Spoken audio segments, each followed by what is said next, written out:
ప్రాణానికి ప్రాణంగా ప్రేమించిన మనిషి ప్రాణం పోతుందని తెలిసి ప్రాణం పోయేలాగా ఏడ్చాను.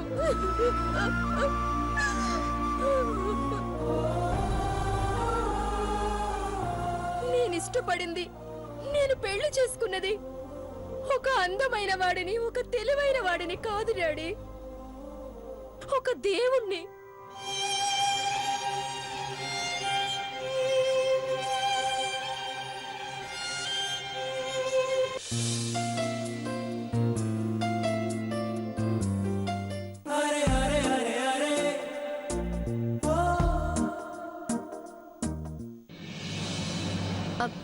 బావా,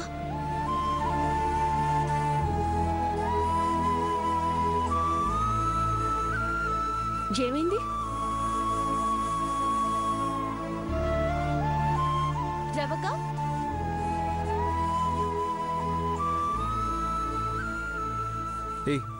ఏమైంది రవి?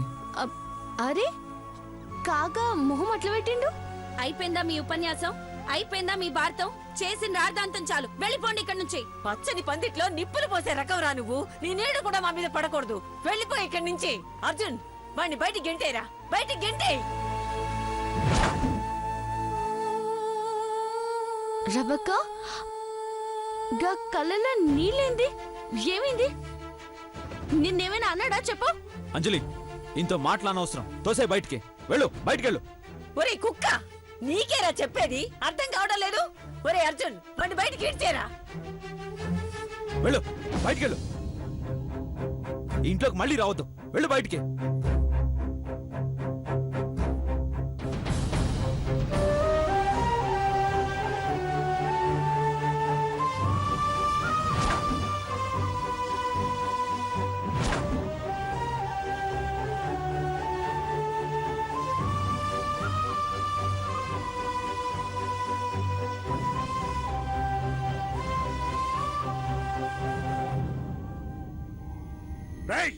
ఏంట్రా ఇంకా చూస్తున్నావు? మెడబట్టి బయటికి ఇంకా చిక్కురాలేదా నీకు? పోడా వెలియా. రేయ్, నీ మొహం చూడ్డానికే అసహ్యంగా ఉందిరా. పోరా బయటికి.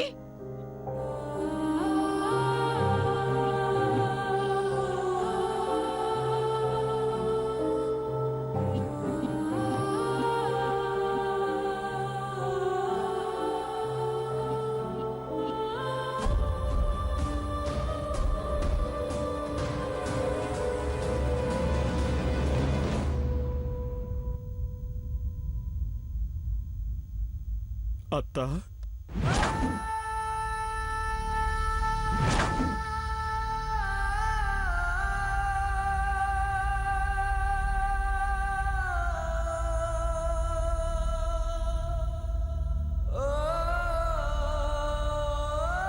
ఒక్క 5 నిమిషాలు నీతో మాట్లాడాలత్తా.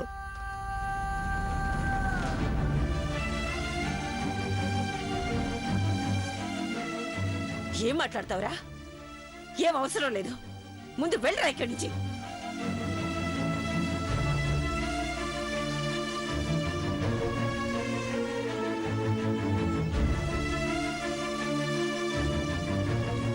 రాక్షసుల్లా లాక్కోవటం తప్ప ఎప్పుడూ అడగలేదు.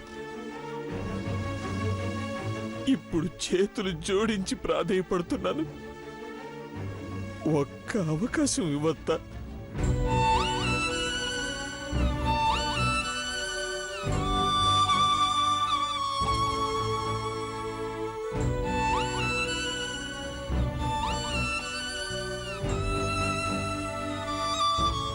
మనిషిగా కాదు, నీ మేనలుడిగా అడుగుతున్నాను.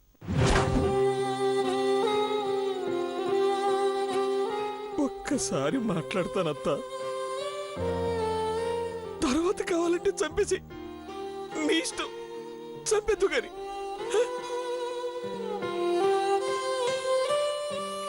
ఏం మాట్లాడతావురా? మాట్లాడు.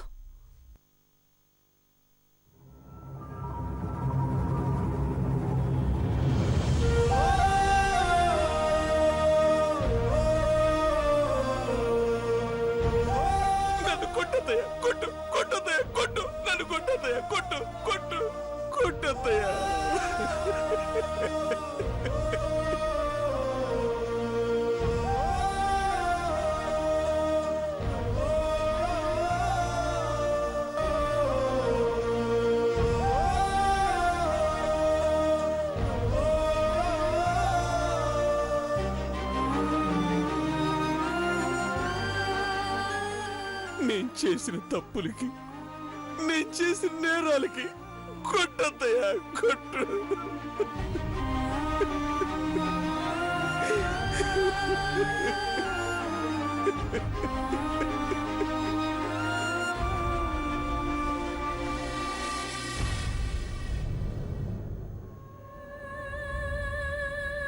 సుమిత్ర, నా మీద కోపం వచ్చినప్పుడు నా చెంప మీద కొట్టావు కదా,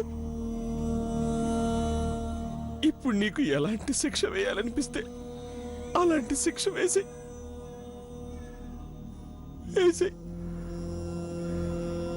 అత్తయ్య, నేను చేసిన పాపాలకి ప్రాయచిత్తం లేదత్తయ్య. నేను చేసిన ఘోరాలకి క్షమాభిక్ష కూడా లేదు, క్షమాభిక్ష కూడా లేదు అత్తయ్య.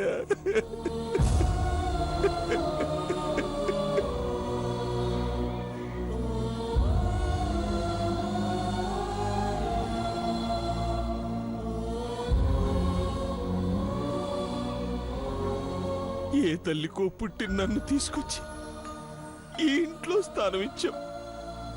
నా తల్లి దూరం అయిన తర్వాత నువ్వే నాకు తల్లి అయ్యావు.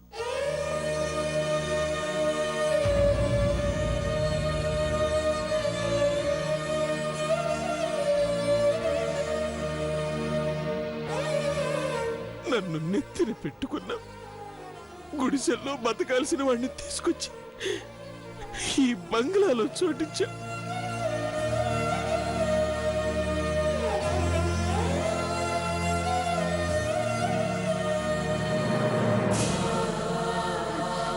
కానీ నేనేం చేశాను? ఒక ముద్ద పడేస్తే కుక్కైన విశ్వాసం చూపిస్తుంది. ఛీ! కొంచెం కూడా విశ్వాసం చూపించలేకపోయాను. అంత దౌర్భాగ్యుడినత్త, దౌర్భాగ్యుడి.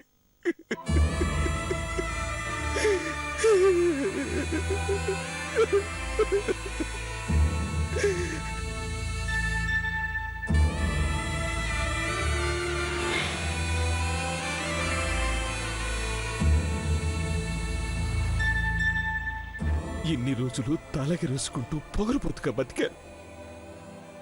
కానీ ఈరోజు నీ ముందు తల దించుకోవటానికి వచ్చానత్తా. ఈ తల తీసి నీ కాళ్ళ దగ్గర పెట్టడానికి వచ్చానత్తా, నీ కాళ్ళ దగ్గర పెట్టడానికి వచ్చాను.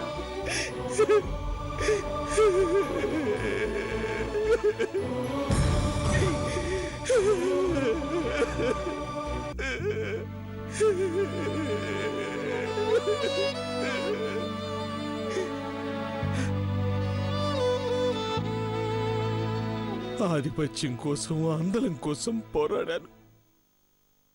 దానిని వారసత్వంగా నా బిడ్డకి ఇవ్వాలనుకున్నాను. దానివల్ల నా కూతురు ఏం కోల్పోయిందో ఇప్పుడు తెలుసుకున్నానంతా. తెలుసుకున్నాను.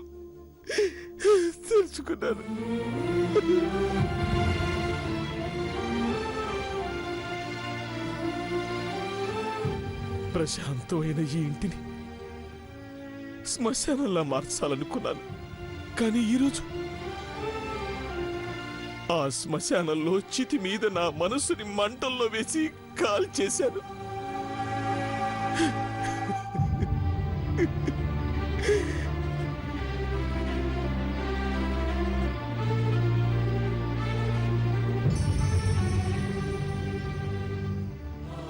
ధర్మరాజు లాంటి ఇద్దరు అన్నదమ్ములకి తమ్ముణ్ణయ్యుండి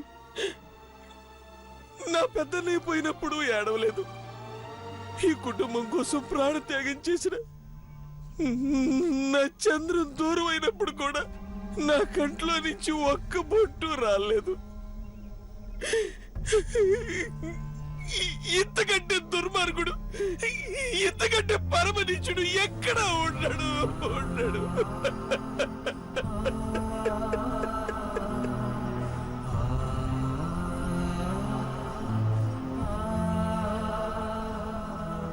శిశుపాలుడు 100 తప్పులు చేశాక ఆ శ్రీకృష్ణుడు చంపేశాడు. కానీ 100 కంటే ఎక్కువే తప్పులు చేశాను.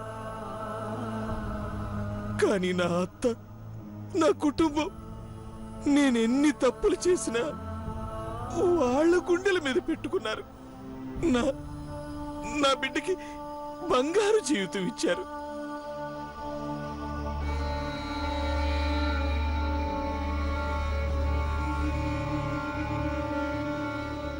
ఎంతసేపు కళ్ళల్లో నిప్పులు పోసుకున్నట్టుండే నా కూతురు ఆ నిప్పుల్ని తన కన్నీళ్లతో ఆర్పేసి ఈరోజు ఇంత ఆనందంగా ఉండటం చూశాక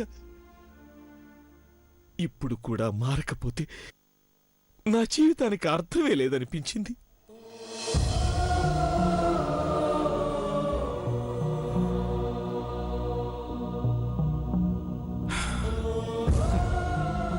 ఒక మనిషిగా మీ దృష్టిలో నేనేనాడో చచ్చిపోయానని నాకు తెలుసు. కానీ ఈరోజు మొట్టమొదటిసారిగా మనిషిగా పుట్టినందుకు గర్వపడుతున్నాను.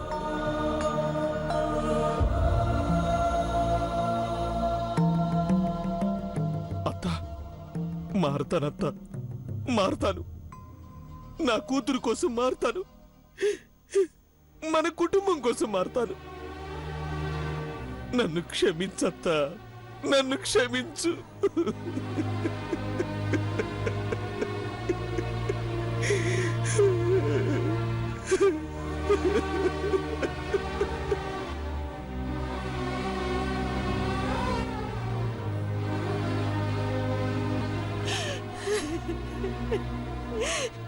ఏ రోజు కోసమేరా, ఈ రోజు కోసమే ఎన్నో సంవత్సరాల నుంచి ఎదురు చూశాను. నా మేనలుడు కాదు ఇప్పుడు, నా కొడుకు అని ఇప్పుడు అనిపించుకున్నావురా. అనిపించుకున్నావు, నా కొడుకు అని అనిపించుకున్నావు.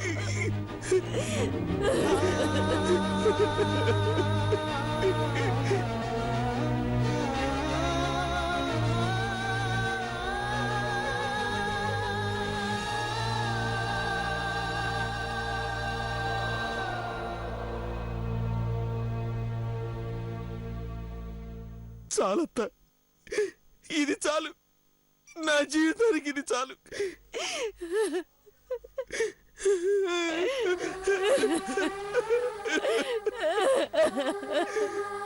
ఒరే,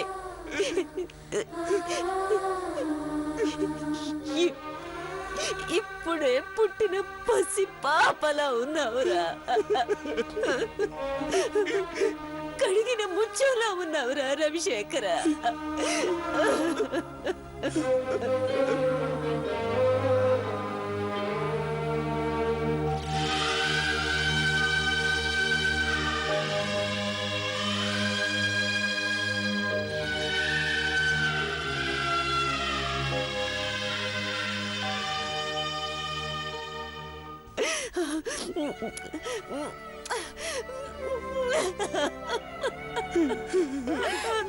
చూసారా అంకుల్, ఆ పెద్ద మనసును చూసారా?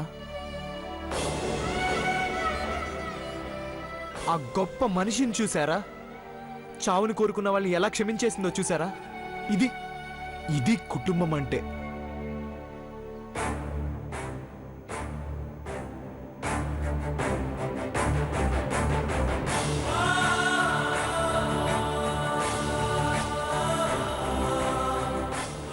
తప్పు చేశానంటూ తప్పు చేశాను. జీవితంలో సరిదిద్దుకోలేనని తప్పులు చేశాను. నరకంలో వేసే శిక్షలు కూడా నాకు సరిపోవాలడు, సరిపోవు.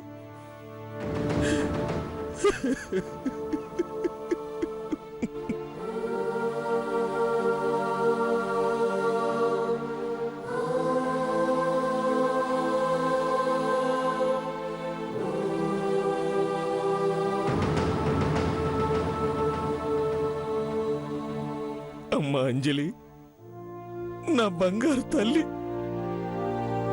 ఆ తల్లి సావిత్రికి నేను నరకం చూపించాను.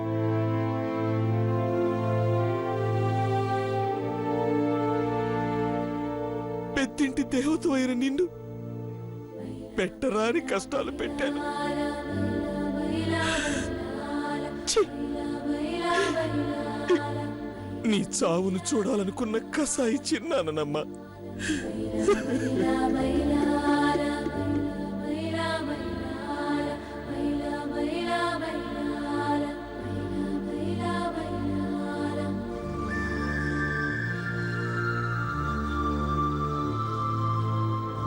అమ్మా, చిన్నాన్నల కాదు, నాన్నలా అడుగుతున్నాను. నన్ను క్షమించు తల్లి, క్షమించు. చిన్నైనా ఏంటిది? నువ్వు రవక్కకు నాకు నాయనవి. బిడ్డ నాయనని క్షమించుడేంది? గట్లనుకున్నాయన.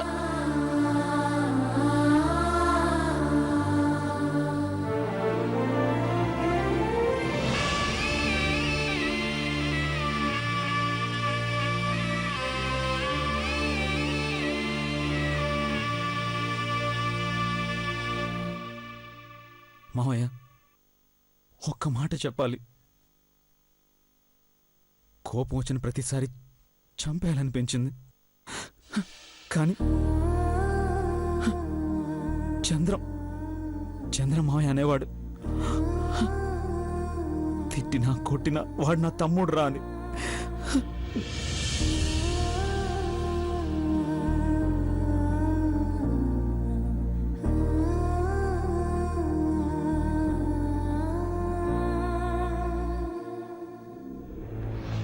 వాడే మారతాడ్రా అనేవాడు.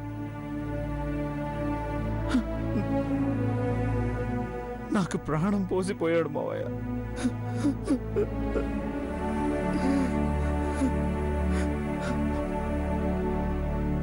ఆ ఇద్దరి రూపాన్ని ఎవరిలో చూసుకోమంటావు మావయ్య?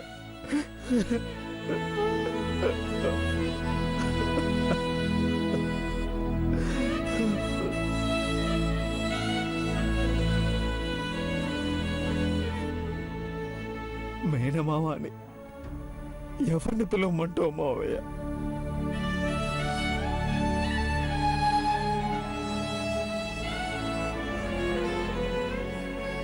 ఆ మేనమావయ్య నువ్వే కదా మావయ్య.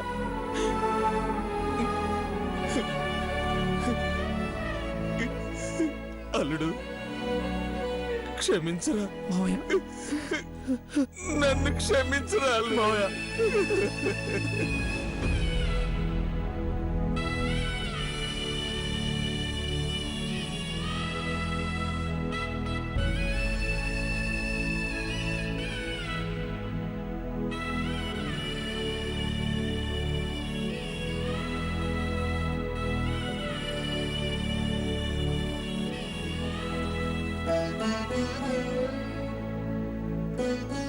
క్షమించు.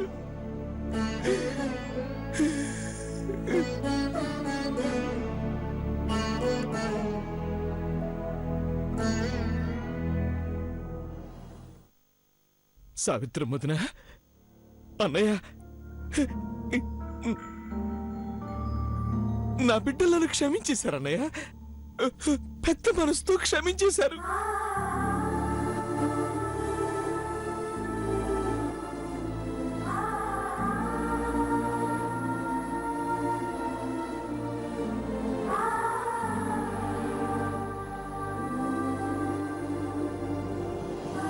రాఘవ, పెద్దింటి వంశక్షేమానికి, నా బిడ్డని ఏలుకోటానికి పుట్టిన దేవుడువయ్యా.